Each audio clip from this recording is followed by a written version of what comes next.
This is update for September 19, 2022, day 208 of the war, and of the date update. So just a short recap what we were talking about, the corruption in Ukraine, that's systemic, endemic, and that's the biggest challenge for Ukraine and the biggest threat to Ukrainian actually independence and what's going to happen post-war with Ukraine.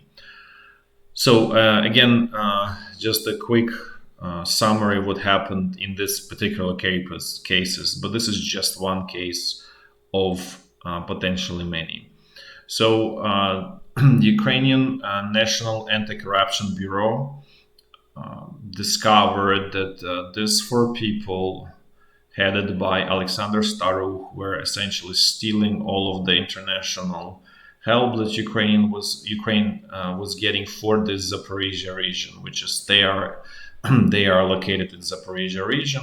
So he is the head of Zaporizhya military administration. This Zlata Nekrasova is his deputy. Then there is the person Anatoly Kurtiev, who is acting mayor of Zaporizhya, and also Viktor Sherbina, who is a member of Zaporizhya regional parliament. So what they did, they stole, as you can see here, 22 sea containers, 389 railroad carriages, 220 semi-trailer trucks, and they basically stole 215,000 free meals out of 240 that they were supposed to give out for free to displaced people and refugees from the war zone. Just to mention that each meal costed $50. So this was basically discovered, documented by National Anti-Corruption Bureau of Ukraine, and this was on August 30th, as you can see. And so this Alexander Staruch was actually appointed by Andrei Yermak, who we discussed quite extensively. You can look at the videos at the beginning of July. There is a strong suspicion that he is really working for Russia. We showed all of the sort of indirect evidence that point in that direction.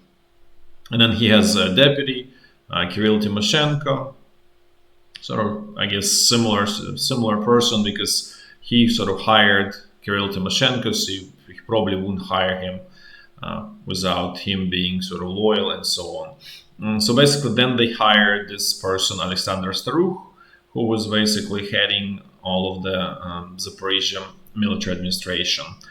So as you can imagine, like theft in such volume, in such scale, is not possible without higher ups knowing about this and without sharing with higher ups. This was actually known by local police, and apparently, just want to say there is no evidence, but apparently local police basically was participating, sort of partners in crime, basically. So they didn't do anything, and so the scheme continued for at least 6 months, since end of March, when he actually returned to the Zaporizhya region from who knows where he was hiding at that time, and then he decided to return. So what happens?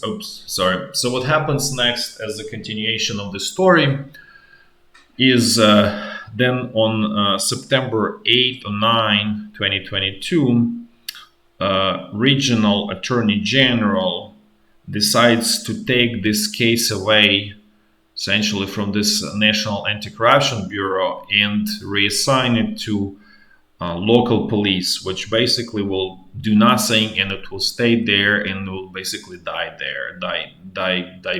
without any chance of seeing day in the court. Just a reminder for those also who sort of relatively new, the Ukraine had new Attorney General who was appointing early July this year. And basically that person is a total sort of puppet of Andrei Yermak again. So as you can see, and then obviously regional attorney general is kind of response to the entire to the Attorney General of entire Ukraine. So this is, you can see how it's all basically in the system of power is basically, there's no checks and balances. It's pretty much very corrupted and legally sort of corrupted. That's, I don't even know what's the right term, but this is laws that were written in such a way to allow such basically such corruption that's sort of legal, and you really cannot even say or do anything about it because that's how the laws are written. And obviously they were written intentionally. This is not by accident. This is intentionally written. So whoever gains the president title can basically reap the spoils of corruption from the entire country. So in a way, it's kind of like a built like a pyramid scheme where you appoint lower level officials and they are responsible for collecting sort of corrupt tax and passing portion of the tax higher up and pocketing portion of it into their own pocket. So this is essentially kind of the system that's being built. It's to be fair, this is not that Yermak built it, and Ukrainian president, they inherited this, right? This being in Ukraine since 1991. Something similar is obviously in most former Soviet countries, with the exception of the Baltic states. Probably the rest is more or less. Russia has something very similar, where it's more like, but in Russia it's more run by KGB or FSB and controlled, versus in Ukraine it's a little bit sort of different in terms of its sort of like a passing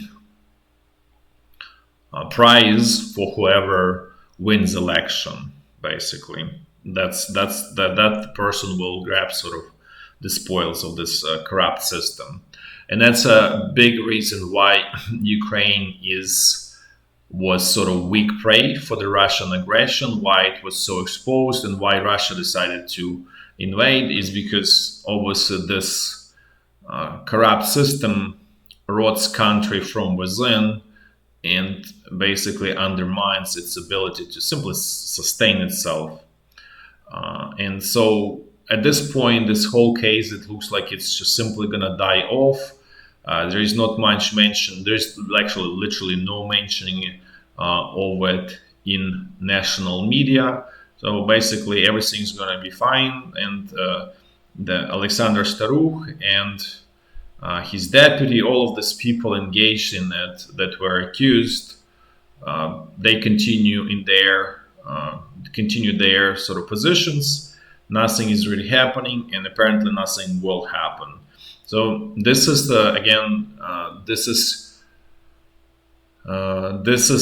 I'm sharing this not to help sort of Russian propaganda, but this is actually the problem in Ukraine that actually prevents Ukraine to defend itself against Russian aggression, and that's the whole point of it. And if this doesn't change, and this sort of like a cancer permeates everywhere, if it doesn't change, Ukraine has no long term. It's not viable in the long term in many ways, and so that's kind of the problem here. Then there are also, as a heads up, then there are also connections of this. There were established connections of Zlata Nekrasova, who was sort of raised and born in Russia. Totally, it's sort of totally dark how she appeared, how she appeared in Ukraine, how she got into power because she was not known. It was totally sort of kind of like a person out of the box here. I think she was appointed in 2019. She was not a public person, so she's kind of like out of blue, showed up, and so there's a lot of questions about like her background, what's really going on. There was some investigation, so there were established sort of that she visited Chechen Republic, which is part of Russia, which is run by Kadyrov, and so she was meeting some sort of higher level people there. It was in 2015. Just for those who don't know, war in Ukraine started with Russia, started really in 2014 when Russia invaded and annexed Crimea in February 2014. So again, normally people who sort of pro-Ukrainian, they would not go to Russia in 2015 when there is a pretty much active phase of the war, and meet with higher ups in Kadyrov power system, basically, because even at that time Kadyrov was strongly supporting and sending sort of his own troops to support Russian aggression in Ukraine even at that time. So and then there is some evidence that a lot of what was stolen was transferred to Russian occupied areas, and where it went later is sort of yet to be established and figured out. So basically, there's quite a bit of, there's just more than just theft. As I mentioned many times before, all of this corruption is usually very tightly connected to the KGB, Russian KGB of FSB, and to a desire to influence political outcomes and so on by the Russian FSB and KGB. So this is kind of like what's going on right now here, and it doesn't look like much will happen here. Now let's move to another topic. So it was announced today that Ukraine will get T-55S, which S probably stands for modernized, from Slovenia. 28 of these tanks. This tank is horrific. Hopefully it doesn't get to the front line, and hopefully Ukrainian crewmen will refuse literally to go into the battle with this, because this is a perfect tool for kamikaze. It's completely outdated, even though you can see it was slightly modernized. It has this reactive armor here, as you can see. There are some other smaller improvements with the sighting equipment and so on, but it still remains, T-55, which is really implies that this is tank from the early 50s. So it's totally no match to T-64, to T-72, T-90. This is just the perfect tool to for suicide, let's put this way. So this is unfortunately happening, that Ukraine receives or becomes a dumping ground to some extent of old military junk that's not needed anywhere, and it's totally useless, and it's only gonna kill lives of Ukrainian soldiers. Then on the sort of good news, Ukraine is gonna get 4 more Panzerhaubitze 2000 from Germany. I think it was actually was purchased. So, but it's not going to be in 2025. Apparently, it's going to be transferred during the remaining time of this year. So that will bring total number of this Panzerhaubitze 2000, PH 2000 for short, to I believe 16 units in Ukrainian service. Because I think 3 of them were received from Netherlands. Then originally Germany gave 9. So plus this, I think, 15 units, I think. Oh no, sorry, 16, as I said. So this is most advanced, the best artillery system that's sort of available right now in the world. So this is definitely makes it even sort of stronger, and Ukrainian self-repair. This artillery becomes definitely much stronger, much more capable relative to Russian artillery, specifically long range and so on. So the only problem from what we know is actually there were some issues from with this self-propelled howitzers, so that 3 out of 9 needed to be sent for repair, basically back, well, not to manufacturer. I think Lithuania decided to help and basically and do the maintenance on those howitzers.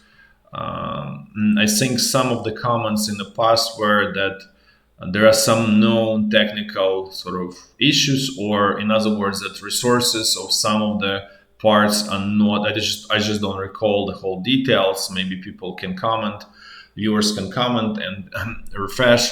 But basically, that resource of some of, like, I think of the barrel of the cannon or something along those lines is not that big, or something was along those lines that they sort of relatively, I'd say, like high maintenance. Let's call this way. That they need pretty intense maintenance relative to what sort of expected, relative, I would say, to the typical Soviet systems, which are designed from the get-go to be low maintenance in the first place. Now let's actually move and do a walk through the front line. Not really much changing. There are some changes. They're not sort of critical. So first, let's just kind of review what's going on along the borderline. The same situation, probably the exchange of artillery fire somewhat subsided, but otherwise, really not much changing. Russian forces are digging in along the border, especially in Belgorod region. This is Belgorod region. At this point, it starts around this from this town Valuiki and essentially goes all the way to Kursk region. So that's the sort of hottest section of it. Then a little bit notched down is Kursk region, and relatively quiet. I wouldn't say totally quiet, but relatively quiet is Bryansk region here. Now let's actually move to this North Luhansk section of the front line. Let's see what's going on there. Here, as we mentioned before, Ukrainian troops managed to establish foothold or small bridgehead by liberating eastern Kupiansk. And sort of at this point, they basically, as I said, established small bridgehead here. What this really means is that Russian defensive line is essentially breached on the eastern side of Oskil River. And we actually see that even why it is so, more so once we actually move and look what's going on around Lyman area. So what's been going on here is Ukrainian troops managed to push Russian troops out of Yarova and Drobasheva. We don't know if they still control Novosilka. Maybe they also gone from here. This is actually question mark. Also question mark if they actually don't remember the village here, but if they still control this one. So what this really means is that Ukrainian troops are essentially getting out of this foresty area, and Russian troops are really slowly but surely losing this whole defensive line on the eastern side of Oskil River. There were reports that probably as we speak, there is assault on Lyman from several sort of sides, from most sort of like frontal from the western side, and then also from this northwestern side on Lyman.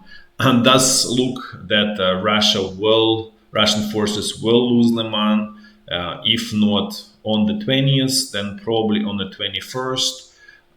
Thus, the sort of comments and everything kind of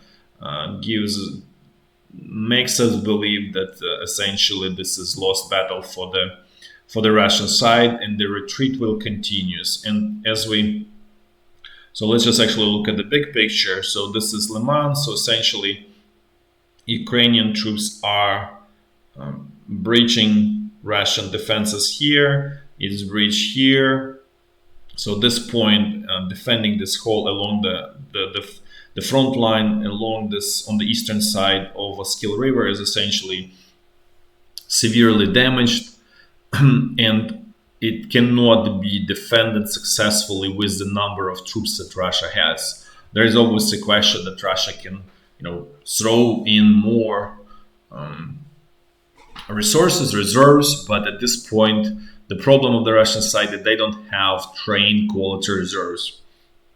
And they do assemble sort of like a consolidated patchy units of some kind of like militarized police or basically volunteers, but this is totally not the same as highly trained airborne units or naval infantry units or even regular Russian military units. So again, this is probably what this means is will take some time, but this whole North Luhansk area will be liberated by Ukrainian troops. It's just gonna take probably times, maybe by the end of the year, maybe sooner, maybe a little bit longer. But essentially, this is again similar situation to Kherson Bridgehead, where without throwing more troops by Russian side, which they don't have right now, this is going to be essentially lost. And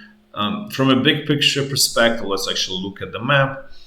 This is actually not critical for the Russian side. This is something that they actually probably would be most willing to lose, essentially, if they have to. Basically, it's obviously not the choice. It's more like a desperate situation at this point. So if you have all of this territories that Ukrainian captured territories, which one you would just sort of like lose without with least damage, sort of to say, is actually this would be this North Luhansk area, essentially, well, with the exception of this capital Luhansk, which they will try to defend, and basically they will try to establish then defensive position along the Siversky Donetsk here, as you can see. So basically, what this really means is this is essentially slow return of Ukrainian troops to pre-February 24 position, because this was all Ukrainian territory and Ukrainian controlled by Ukrainian military, this territory.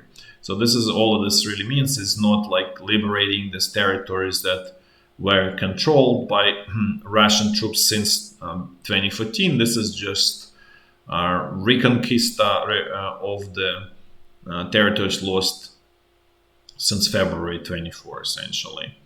Now let's move south. Let's see what's going on North Donbass section of the front line. Things here also slowly developing in Ukrainian favor. Ukrainian troops managed to liberate village Spirne here. If you remember, there was a lot of fighting about it. Finally, the Russian troops managed to capture it, but now Ukrainian side managed to liberate it.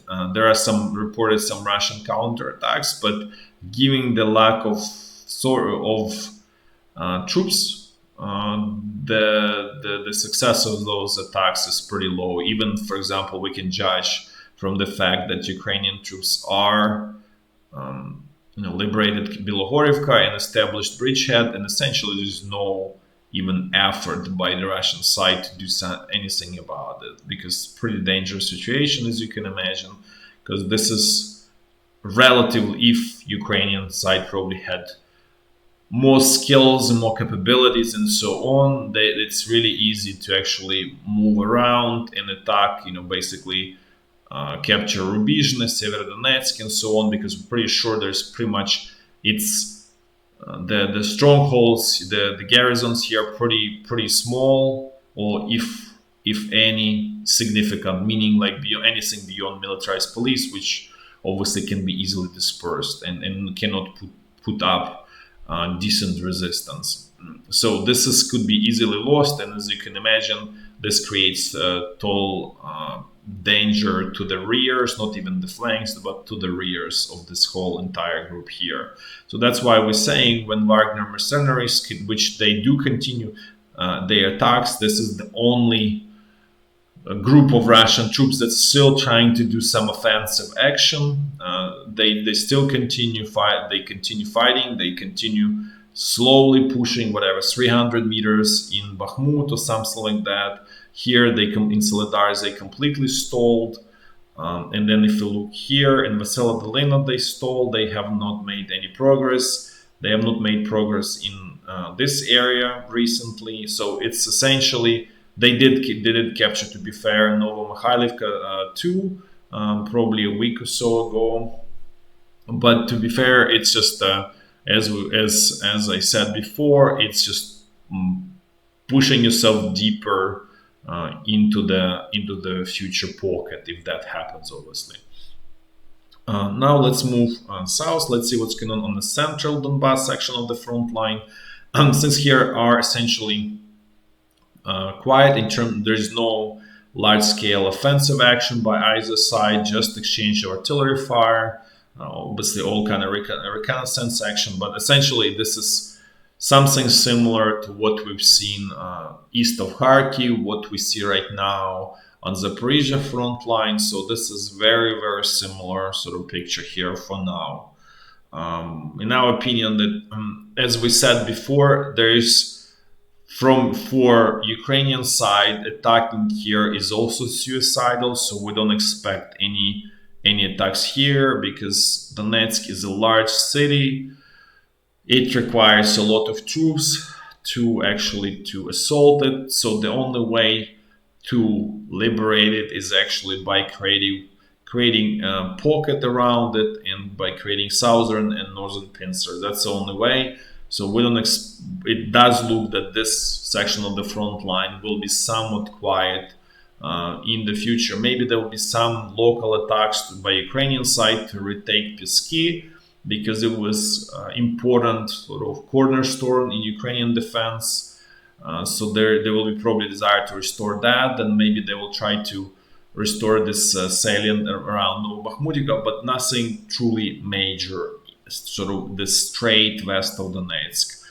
There's definitely could something happen out of Vuhledar as being feared by the Russian side. So this is this Vuhledar area. So the attack could be towards Volnovakha and then like straight west of Mariupol, which will create quite a bit of sort of stress and I would say more panic for the Russian side in general.